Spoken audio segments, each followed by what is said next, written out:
So, Pete, I don't know. I watched it again the other night, and I'm really starting to see the charm. Uh, Jar Jar Binks, what a hilarious character! I think George Lucas, I think he's got it right with Phantom Menace and the prequels because, like, Anakin, like the guy who played Anakin, what an actor! And then there's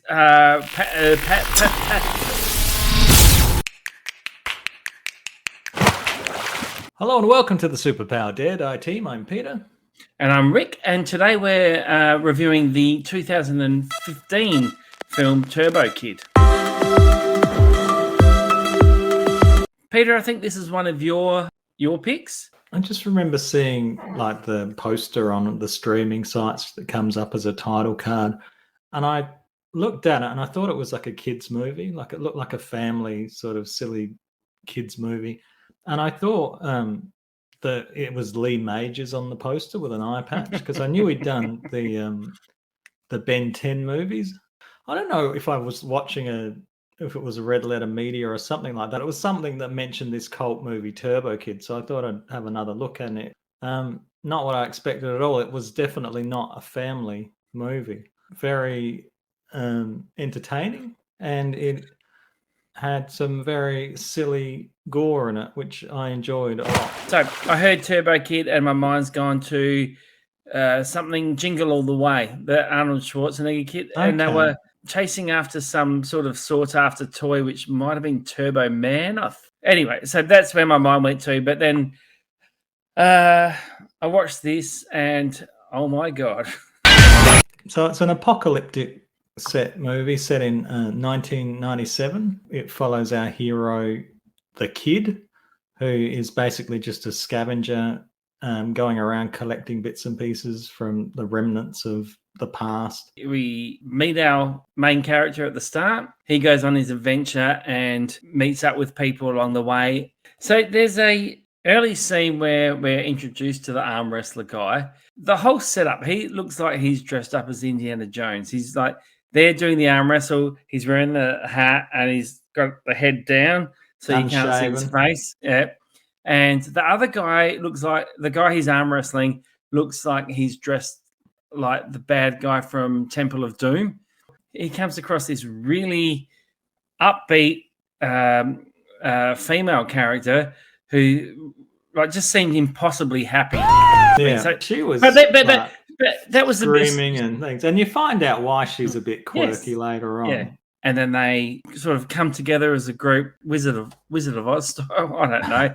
That sort of thing. And they team up together to face the bad guy. Yeah, and Michael the bad Ironside guy and his evil Michael Ironside, who was looking so Steven Seagal. Like it's just like he's blown out a bit like Steven Seagal. Michael Ironside was just so over the top in this. Like they might have just said, "Here, 10 grand, do a day's filming with us," or something like that. It was a very low budget film. Yeah, he was. It's $160,000. But I think because it's filmed in Canada, I think there's some sort of law in Canada that you have to put Michael Ironside in your movie. I liked when he puts on the Turbo Rider's outfit. He finds the Turbo Rider dead, and there's a montage of him putting on the armor and the glove, and he picks up the helmet, and he looks at the helmet like, well, there's been like a skull in that, and puts it down and puts on his old bike helmet on. I don't know the ages of the people who wrote that. And 3 directors. It's got 3 and directed. They all wrote and directed it. There's just such a love of that sort of 80s style of movie, right from the synth score, the power ballads, and just a plot that kind of moves on that doesn't always have to make sense. And you could fire holes into the plot, but it doesn't matter because you just sort of are along there for the ride. And I guess it's got some tropes from those 80s movies and things, and they sort of turn them on their head a bit. Like you've got the real tough macho guy riding into town on a tricycle. You've got all these tough guys riding BMXs and bikes because they haven't obviously got fuel anymore, so they're riding around on these little treadlies everywhere. Yeah, and you've just got the macho characters and all the Mad Max type outfits on these bad guys, and they've got like robotic pieces and body alterations, and got a guy with a buzzsaw for a hand, and another guy shoots out his hand, and all sorts of crazy stuff like that. Very inventive little touches. This movie is just silly fun. There is just some pretty gruesome special effects, but they're well done. I agree. You can't take it very seriously when you've got a conclusion where just crazy gore effects stuff happening. Yep. I like the fact that, in movies, when you've got a character and you've got a big team of people against them, people always say, oh, why are they attacking them one at a time? Well, they give a good reason why not to attack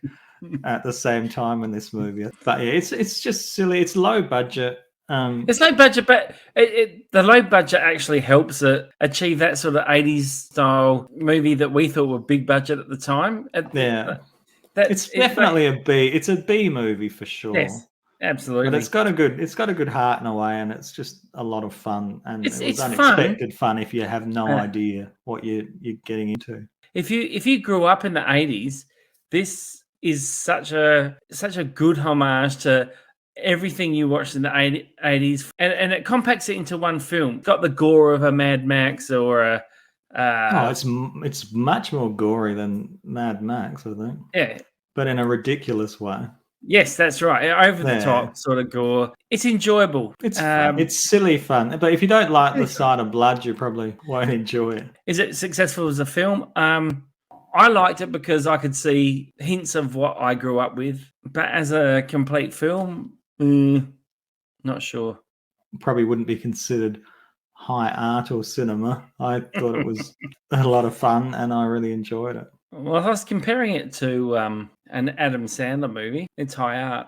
So, Peter, would you recommend this movie? Yeah, I'd recommend it. If you like a bit of gore and you like 80s movies, or you grew up on them, I think that you'll get a bit out of this. I think you'll have fun. Yeah, I think it doesn't set any high standards or anything like that, but I think it's more the homage to what you grew up with. Like, I agree with you in the fact that if that's the sort of thing you grew up with, you're going to watch this and just go, yep, I'm with you, brother.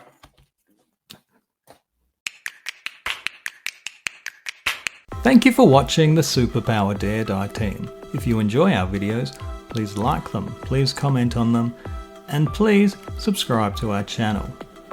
If you click on the bell, you'll never miss an episode.